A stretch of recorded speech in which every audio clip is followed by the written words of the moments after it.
Good morning to all of you.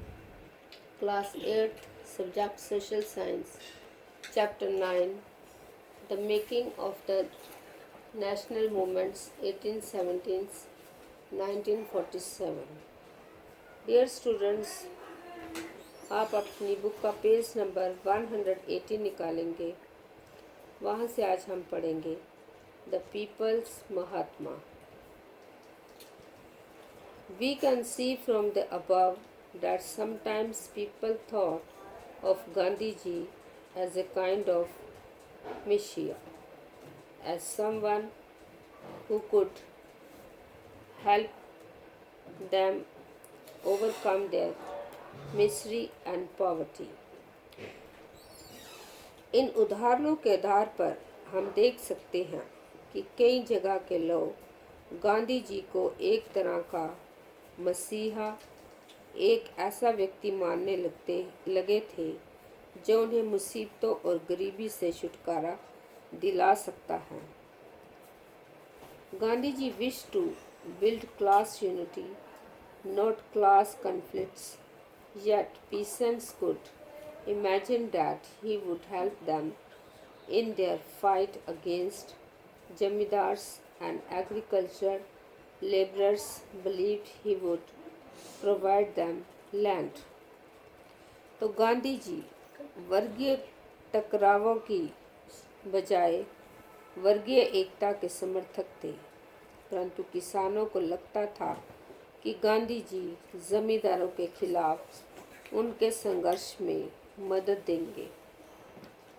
At times, ordinary people credited Gandhi ji with their own achievements. For instance, at the end of a powerful movement, peasants of Pratapgarh in the United Provinces managed to stop illegal eviction of tenants, but they felt it was Gandhi ji who had won this demand for them. At other times, using Gandhi ji's name, tribal and peasants undertook actions that did not conform to Gandhian ideals. तो खेतीहर मजदूरों को यकीन था कि गांधी जी उन्हें ज़मीन दिला देंगे। कई बार आम लोगों ने खुद अपनी उपलब्धियों के लिए भी गांधी जी को श्रेय दिया। उदाहरण के लिए एक शक्तिशाली आंदोलन के बाद संयुक्त प्रांत स्थित प्रतापगढ़ के किसानों ने पट्टेदारों की गैर कानूनी बेदखली को रुकवाने में सफलता पा ली थी, परंतु उन्हें लगता था कि यह सफलता उन्हें गांधी जी की वजह से मिली है। कई बार गांधी जी का नाम लेकर आदिवासियों और किसानों ने ऐसी कार्रवाइयाँ भी की जो गांधीवादी आदर्श के अनुरूप नहीं थी। अब हम दूसरा पॉइंट जो है क्विल्ट इंडिया एंड लेटर, इसके बारे में हम पढ़ेंगे। तो Mahatma Gandhi decided to initiate a new phase of movement against the British in the middle of the Second World War. तो महात्मा गांधी ने दूसरे विश्व युद्ध के बाद अंग्रेज़ों के खिलाफ आंदोलन का एक नया चरण शुरू किया। The British must quit India immediately. He told them to be people, he said, do or die.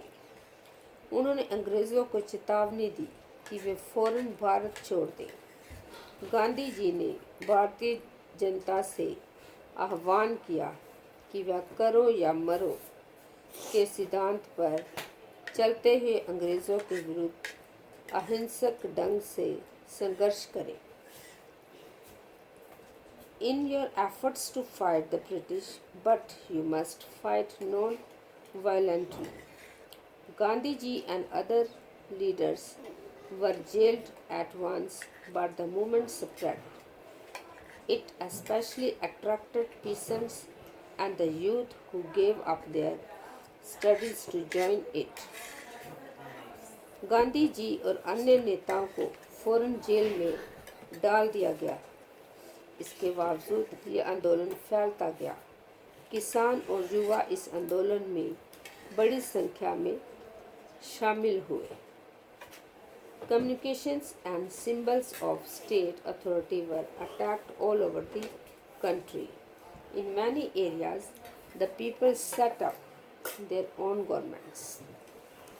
तो इसके बावजूद ये आंदोलन फैलता गया। किसानों और युवा इस आंदोलन में बड़ी संख्या में शामिल हुए।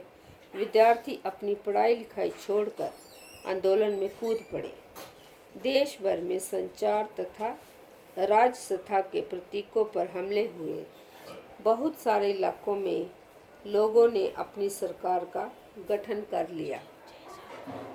The first response of the British was severe repression. By the end of 1943, over 90,000 people were arrested and around 1,000 killed in police firing. In many areas, orders were given to machine gun crowds from airplanes. The rebellion, however, ultimately brought the Raj to its knees. तो सबसे पहले अंग्रेज़ों ने verb दमन का रास्ता अपनाया। 1943 के अंत तक 90,000 से ज़्यादा लोग गिरफ्तार कर लिए गए थे। तो लगभग 1,000 लोग पुलिस की गोली से मारे गए थे। बहुत सारे इलाकों में हवाई जहाज़ों से भी भीड़ पर गोलियां बरसाने के आदेश दिए गए, परंतु आखिरकार इस विद्रोह ने ब्रिटिश राज को घुटने टेकने के लिए मजबूर कर दिया। डियर स्टूडेंट्स, अब ब्लैक बोर्ड पर मैंने होमवर्क लिखा है, तो इसको आप कॉपी पे लिखना और याद करना। तो आपका होमवर्क है who raise the slogan do or die. तो इसका आंसर है Mahatma Gandhi raise the slogans do or die. Thank you and have a nice day.